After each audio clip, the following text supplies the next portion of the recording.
Another topic that may be reviewed for most of you is the distributive property. So I'm going to show you two different methods to do the distributive property. So for the first method is probably the classic one that you're all familiar with. So you're going to multiply together whatever term is on the outside with the terms on the inside of the parentheses. So we've got 2 times 3x is 6x, and 2 times 5 is a positive 10.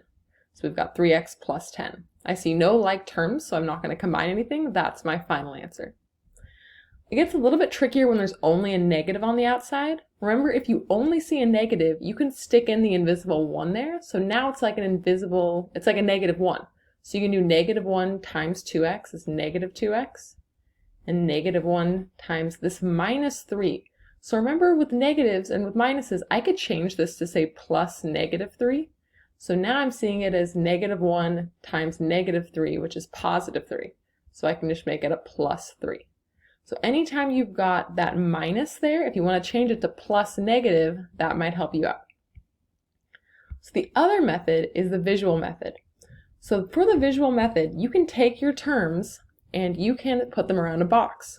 So I've got the 2 on the left side of the box, and I have my 3x and the positive 5 on the top.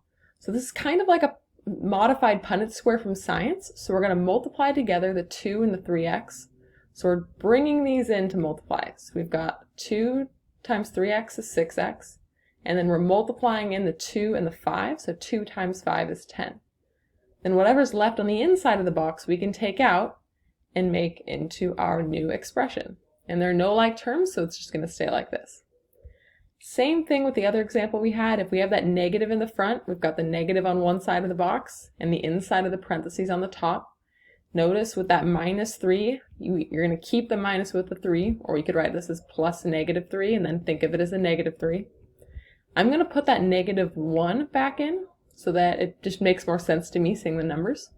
So negative 1 times 2x is negative 2x. Negative 1 times negative 3 is positive 3. So what I'm left with is negative 2x, and now that it's a positive 3, I'm going to do plus 3. So one last example. Sometimes you actually have other terms outside of the parentheses. So here we have this 4 minus parentheses x minus 7.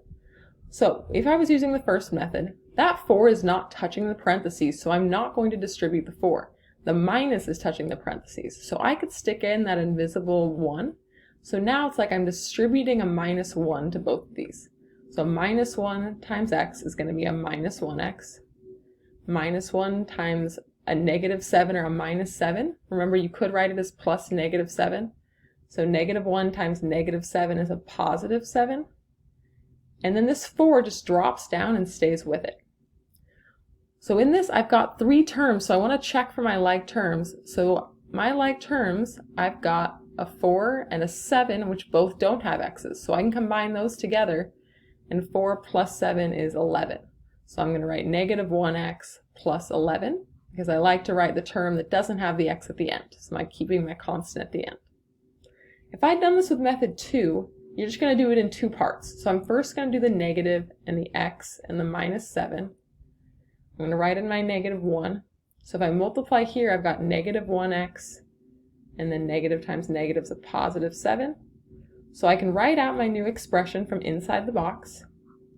And then that 4 wasn't involved in the box, so I'm just going to bring the 4 back in and put it in the front. And then I can do my combining like term step. So I've got my negative 1x plus 11.